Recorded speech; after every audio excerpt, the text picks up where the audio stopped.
Hey everybody, what's up? I just saw Fantastic Four First Steps and I was going to get a video out on it, but I figure we talk a lot about it a little bit first, just so I can get my first impression thoughts out there. Let me just fix this. And I was going to do this while streaming Marvel Rivals, but it has been a minute since I played that game.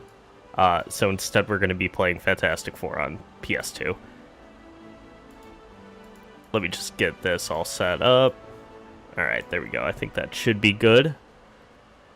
Hello! How is everybody doing? Yeah, this didn't change the...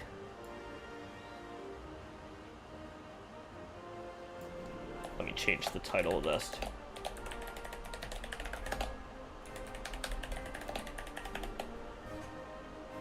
Alright, there we go. Alright, so we're just gonna jump into the game. It's just background for the discussion. Just so you're not staring at a blank screen or anything like that, but I want to talk a little bit about the movie I just saw, which is the first good Fantastic Four movie. And I really enjoyed it, if you couldn't tell by just saying that. I think that this movie... one of the concerns I had going in was that the 60s, the retro-futuristic aesthetic of the movie would simply be aesthetic only, and it wouldn't really be any different to the Marvel formula anyways. And this movie really surprised me, because I really do think that they they not only made it feel like a movie from the 50s. I mean, obviously, like there is a big but there. It of course is a special effects driven action movie, modern day action movie. But I think the pacing of it really made it feel like a movie from the era that they were going for with the style of the movie. And I think that really makes it stick out as probably one of the best MCU movies that we've had in quite a while. And I wanna put a big asterisk there because I think the movies we've gotten recently, like Thunderbolts, was very fun. I thought Deadpool and Wolverine was also very fun, and there were a few others that I enjoyed. And this is going to sound like a put down to the MCU, but I enjoyed them as Marvel movies. Whereas this one, I enjoyed it as a movie first, and you could probably tell based on the numbering of the fact that it's not set on the sacred timeline of the MCU. It's it just feels like it's its own thing, but not in the way that some of the other recent superhero movies we've seen did. Like, the way I was trying to explain it to somebody else, and it's really hard to do this without spoiling it, but I'm going to continue to try my best. Compared to Superman, I think I liked Fantastic Four more, but I had more fun watching Superman as a fan.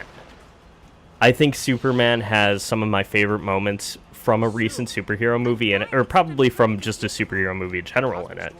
But I think the story of Fantastic Four First Steps is a bit better in different ways. And it's hard to...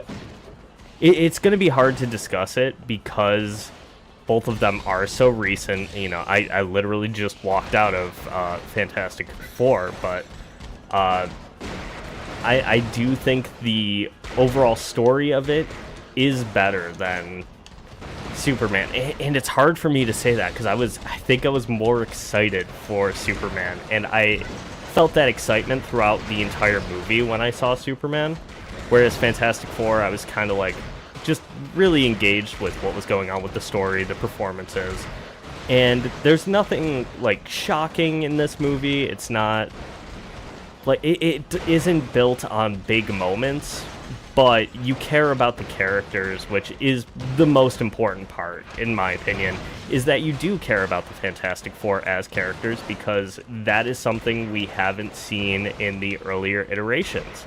I think that the version I'm playing right now, the 2000s Fantastic Four movie, it gets the spectacle of the Fantastic Four. It does a good job at doing that aspect of it, but it doesn't make me care about the characters. I think the best one in those movies is Ben Grimm. I think and I'm blanking on the actor's name right now, but I think that was Michael Chiklis was perfect casting for that character at the time. But as far as getting a straight comic book version of Ben Grimm, I think the Eben Ross Baccarin, I completely said his name wrong, I bet. But I think that is the best version of that character. Shield Reed. Oh, okay.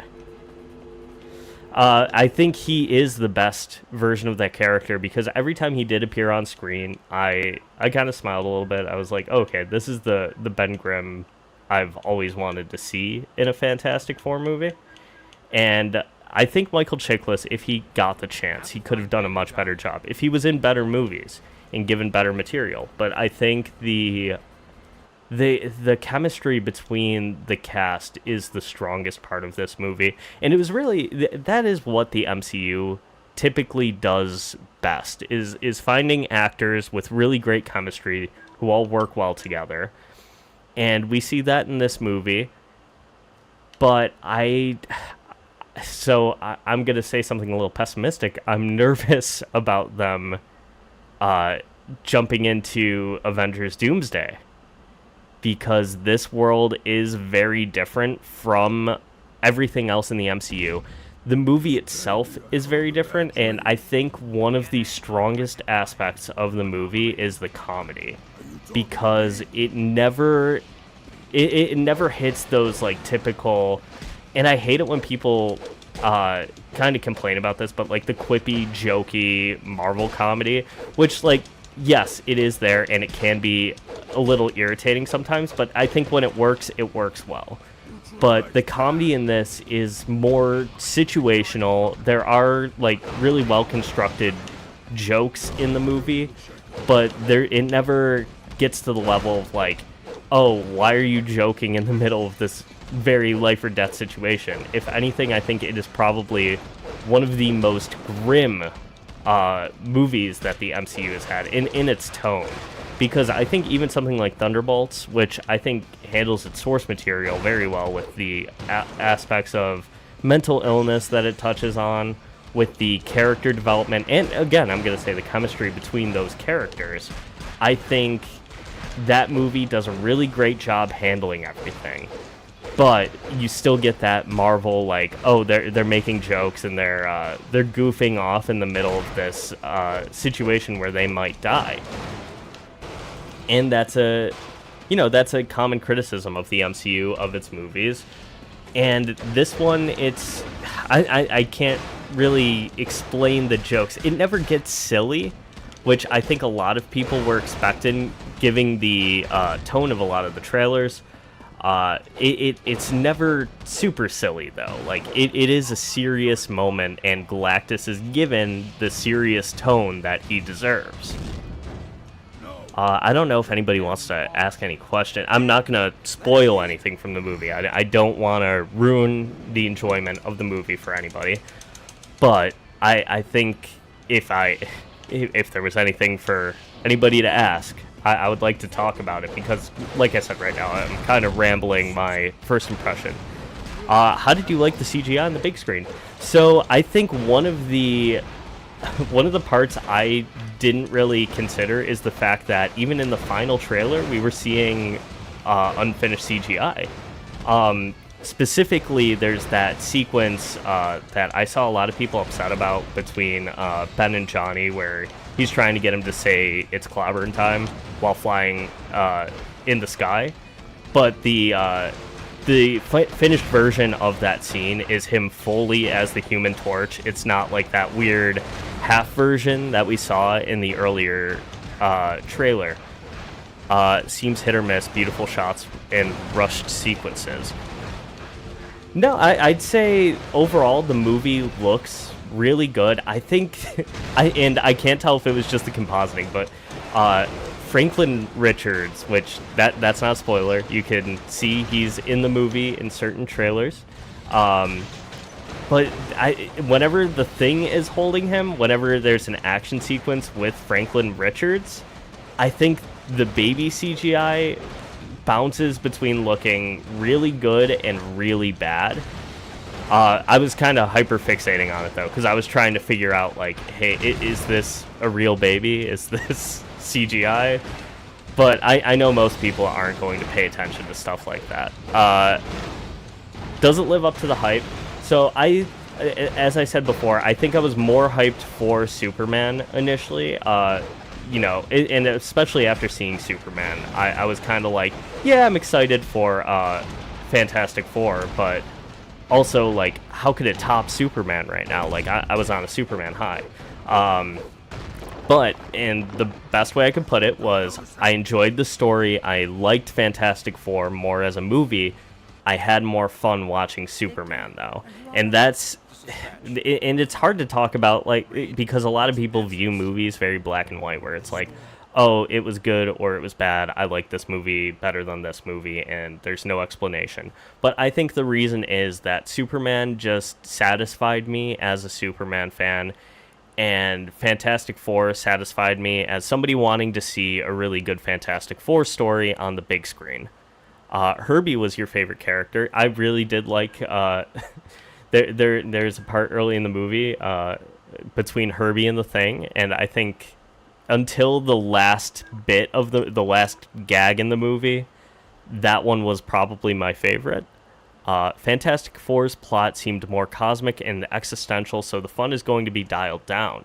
Yeah, that is a big part of the movie, is that everything is taken very seriously. Like, and the best comparison I could give it is something like Infinity War, where it too is very cosmic, and the threat is very big in Infinity War, but at the same time the heroes are like making jokes back and forth to each other, and kind of like not treating the situation with the seriousness that it deserves, which is kind of why I'm afraid to see these characters go over into Doomsday, because the writing of Fantastic Four First Steps is not the typical. It's not the typical Marvel affair, where they are having. It's a fun movie, and the characters are very fun, but the situation is never played for laughs. It is always taken very seriously, and even the Human Torch, who is like practically the comic relief, doesn't really, he has elements of the plot that kind of surprised me, because they take him seriously as a character, and they don't just like goof around with him as the comic relief the entire movie, while Reed Richards is trying to fix the situation.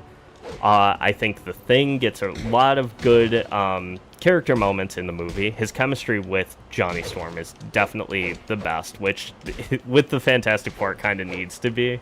But it's the best as far as it was the dynamic I liked the most. But all of them have really great chemistry. And I think I need to talk about Vanessa Kirby, because I didn't really get an opportunity to do so. But she is really good as Sue Storm. I think she's probably she is not the perspective character of the movie, like the character you're supposed to relate to the most, but she is the heart of the movie, as far as like you really feel for the situation she's put in, which I think it was mentioned in the trailer, but I'm going to keep it vague just in case people didn't want to know. But compared to the Jessica Alba version of the character, which I remember them just kind of using her as a sex object. But she's treated very seriously as a scientist, which I really appreciate, because I think the 2015 version of the movie did try and do. It's just, that I don't know what fully happened to that movie behind the scenes, but it was a mess, and I feel like that's very obvious. She doesn't really have a character in that movie. I'm trying to think of other things going on. Johnny and Ben's friendship in the film was really good. I agree. Like I said, probably my favorite dynamic. I really liked Silver Surfer too. I know a lot of people were a little unsure. I saw during the lead up, when they were releasing more material between Johnny Storm and the Silver Surfer, a lot of people were like, oh, they only use Shella Ball because Johnny Storm is going to flirt with her. But there is a bigger reason beyond that. Like, the two of them have their own chemistry that's pretty unique. Did I like Pedro Pascal as Mr. Fantastic? Yes, I think he did a really good job doing a very...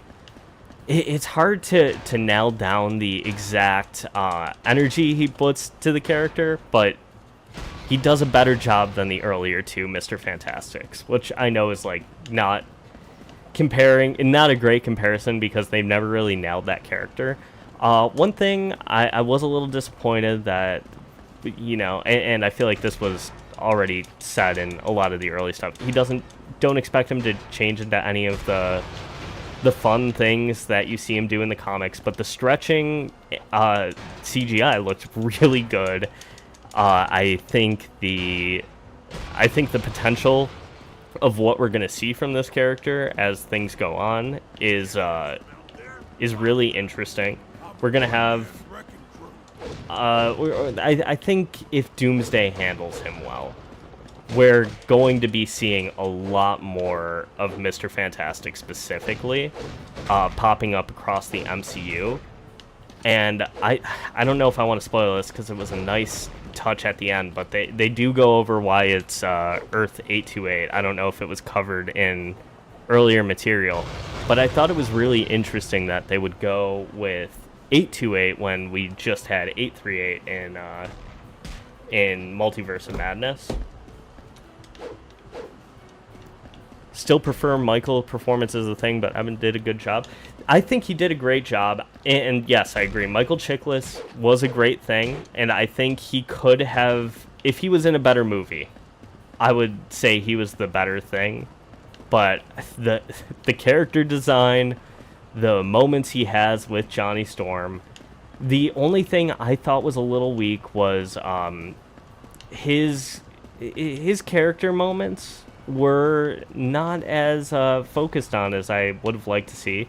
I think there is a different, I think we'll probably be seeing an extended cut of the movie at some point, because as it's been reported on already, the John Malkovich Red Ghost was cut from the movie entirely. I think the weakest character, in my opinion, was somebody I was really excited to see, Paul Walter Hauser as Mole Man. I liked the character, but I didn't love the... I didn't love the way they introduced him and kind of handle him in the middle of the movie. As the movie progresses, he becomes a more important character as it goes on. But I think aside from the iconic goggles, the costume just was not there. But, I mean, maybe we'll see more of him in the future. I would like to. He's a really fun actor. Trying to think of other things from the movie to discuss. Overall, I think the actual dialogue, which we've seen in the trailers of Silver Surfer kind of giving that warning to the Earth of Galactus, that is such a good performance, good writing. The sound design is really well done. Can I not hit that guy? Oh, I guess not. The sound design I thought was really great at that specific moment. The CGI, I know a lot of people were really down on it from the initial reveal of the character, but I think it looks really good. As far as choosing that version of the character, they do touch on Earth X elements of the storyline in there. So I understand why they did pick Shallabal as the Silver Surfer, especially given the fact that, if we saw Norrin Radd again, he was done very well, the character design specifically, in the earlier Fantastic Four movie. Oh, I will also say the Little Caesars advertisement was not in the movie. Are you all right, ma'am? Not even, I didn't even notice a billboard advertising Little Caesar, but there is a fair amount of product placement ads in the background, but they don't really bother me that much. It just kind of builds out the city. Herbie was a lot of fun as a character. I'm trying to think of any issues. I did like there's certain details where it's they're because of the retro futuristic 60s aesthetic, you have things like recording onto vinyl records or tape decks. It's pretty cool in a tech aspect, and I hope we get to see more of that in Doomsday. And there's a cool little allusion to the 1960s Marvel comic or Marvel cartoons in there also. Is the Thing's beard a plot point, just an unexplained homage? It is explained why it's there. I think it's something we'll probably see more of too. They don't explain the logistics of him getting a beard. They just kind of explain the fact that he's able to grow one. But I think it works within the context of the movie.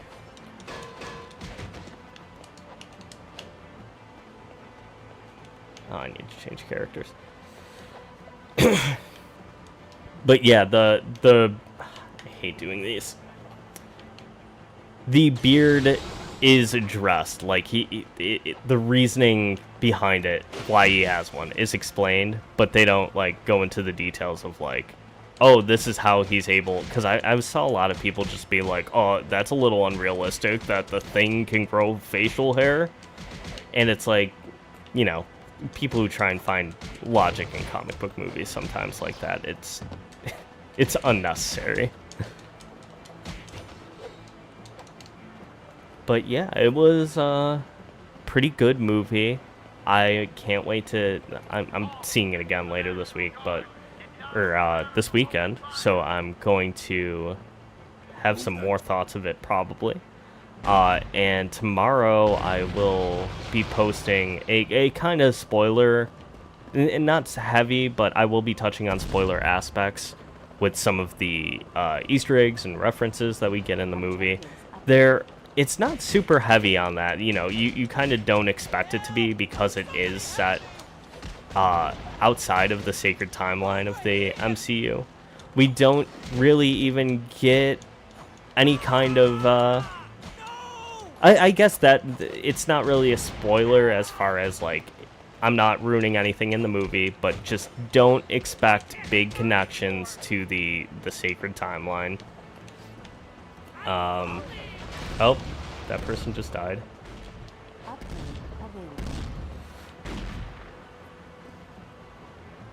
Yeah, it's definitely one of those movies that I do want to see again. I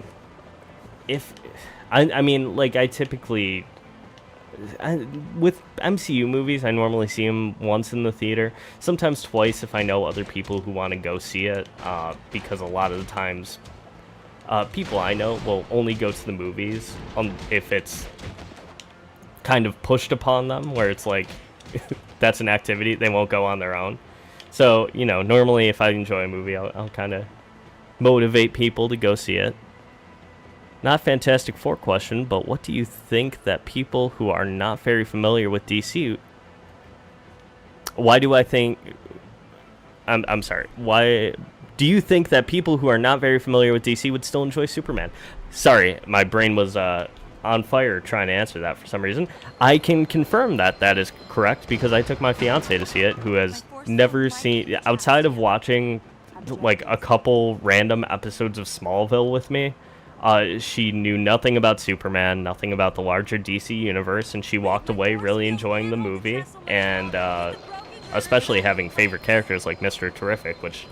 I never would have expected people in the general public to be big Mr. Terrific fans just because of, you know, how obscure of a DC character he is. He's not like one of the big three.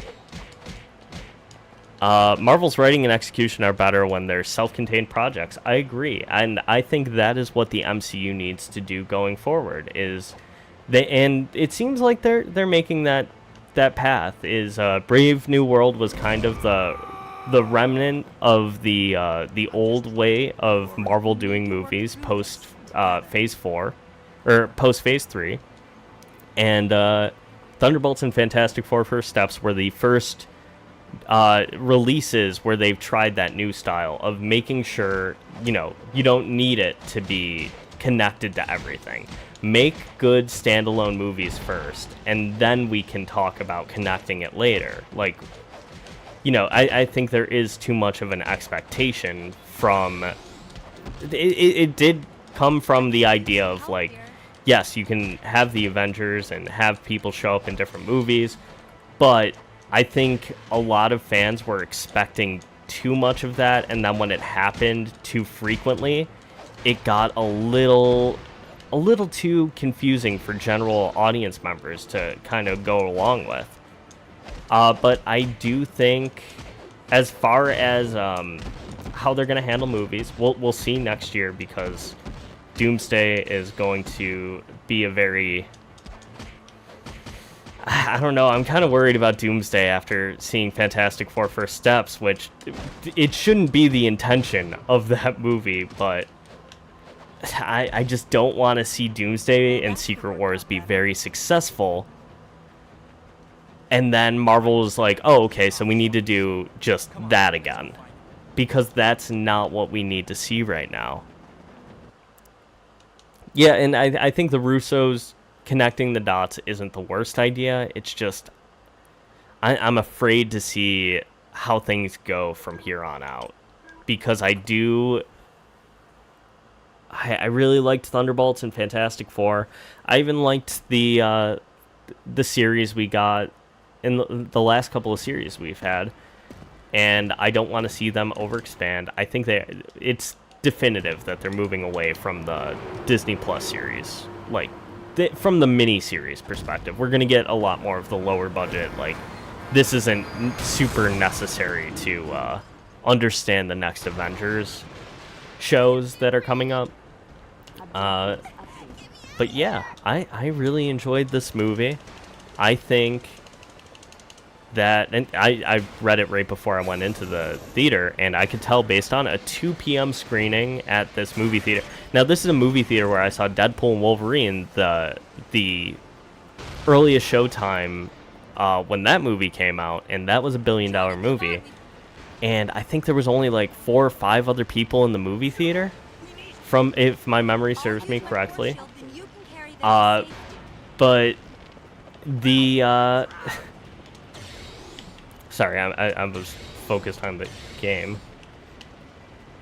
But the actual, oh, it's right there. But the theater itself at 2 p.m. on a Thursday was packed, and the box office projections were, I think it was 200 to 215 million for opening, which is, I mean, like, that's outstanding at this point. Superman only did 150, I think, domestic. That's why I'm not sure I'm seeing Fantastic Four. Thunderbolts had its moments. You could tell Feige had more supervision.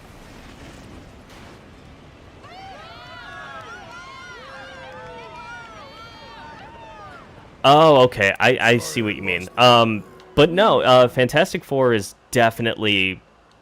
It is not very similar to the rest of the MCU, I would say. I think you would really enjoy the movie if you're not a big fan of what Marvel has been doing with their post-Phase 3 movies.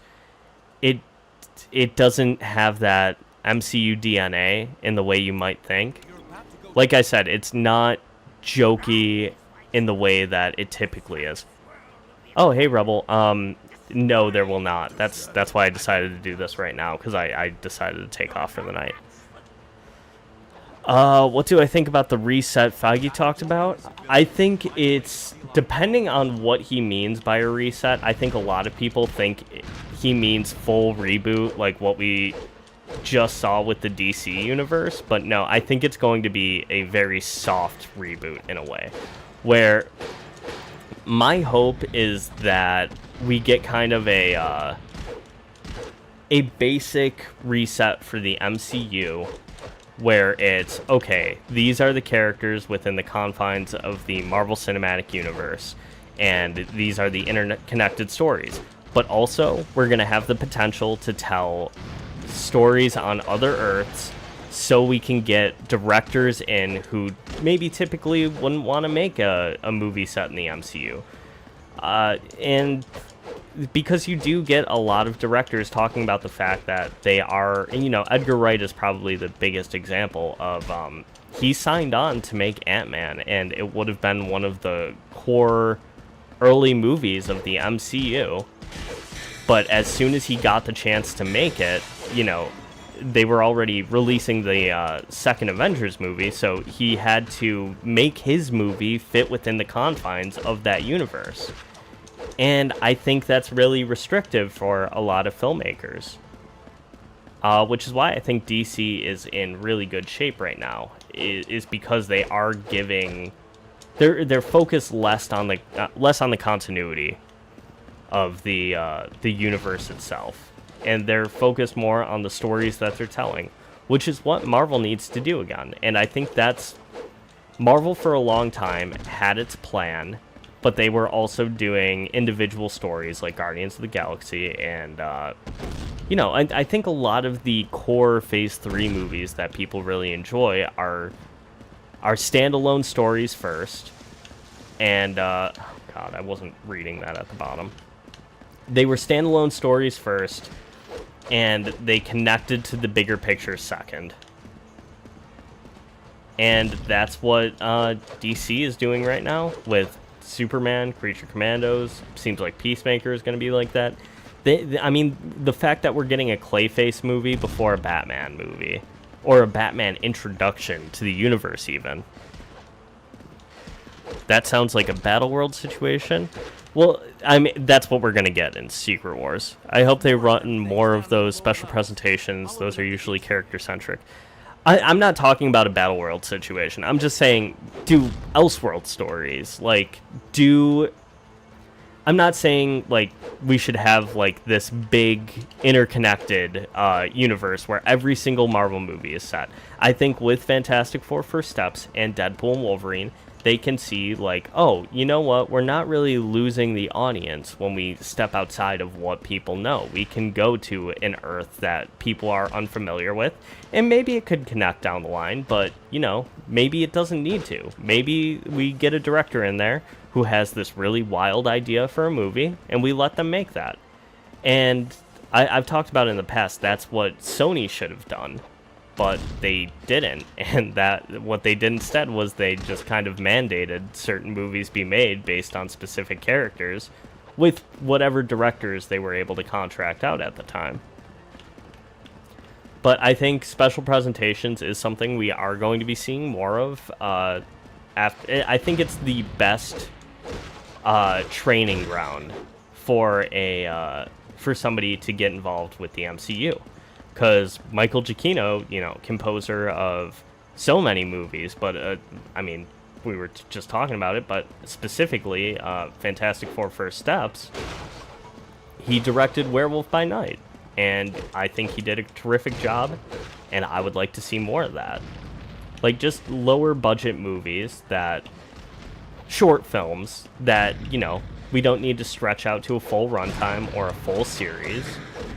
That would work really well in that time frame. I prefer what you're saying. Maybe the new direction Disney Plus. Yeah. I think that's kind of more street level based is what they want, because they can make it much lower budget.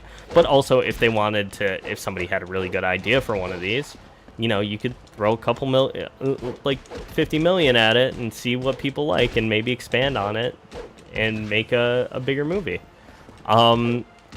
Late to the party, but love Fantastic Four. No disrespect towards DC, but Superman was boring. See, I disagree with you. I think Fantastic Four First Steps had and I said before, it had a better story. I cared about it a little bit more, about what was going on. Superman was a lot more fun, though. I had more fun watching Superman, but I really enjoyed Fantastic Four, and I really enjoyed them both, but I think I did prefer the story and the characters of Fantastic Four, whereas I liked some of the characters, a lot of the characters in Superman. I wouldn't even say some feels like I'm putting down the movie. I don't know where I'm supposed to be going. I wasn't paying attention. But yeah. I think that's kind of all I have to say. Does anybody else have any questions or input? Anything that you want to add to the discussion?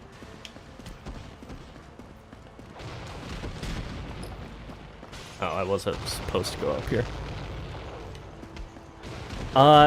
As far as box office, though, I do think Fantastic Four is possibly going to make more than Superman, but that's not a bad thing. That's not a bad thing for DC, because, DC is starting out here. Without spoilers, what were your thoughts on the end credit scene?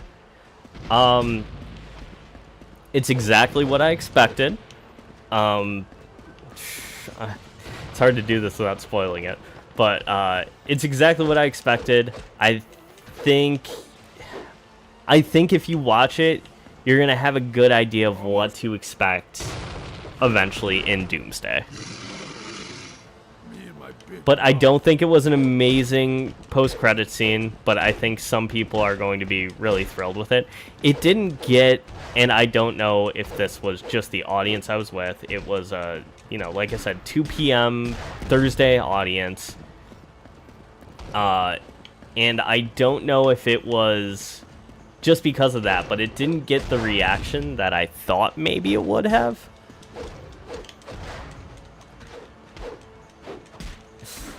I mean, like, the thing is, the stinger is, it's there for the general public. It's not there for the people who know what to expect. That's the best way I could put it.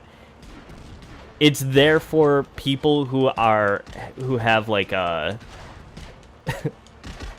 like a very surface level knowledge of Marvel and Fantastic Four. I'm trying. Oh. I did really, I think, if I had to pick a favorite character in the movie, though, like, Human Torch, really, he worked for me. I thought it was good casting. You okay, Alicia? I am now. Hey, Reed, are these... Yes, John. Where are you? I think he's probably the best Johnny Storm we've seen on screen. He does a really good job banter with the Thing, but it never verges on being mean like it does in the 2015 Fantastic Four, where he's just kind of rude for no reason. But I think that's going to wrap up my discussion. I just wanted to talk about my thoughts really quick. I asked my bro for a Superman review, and he said he didn't really like it because it was colorful with funny songs and CGI trash. I think he's stuck on Snyder's Superman. I mean, funny songs? What is that? I mean, are we talking about are we talking about the Mr. Terrific bit? That's the only part of it I could think of that has like a funny song moment where they play 5 Years Time.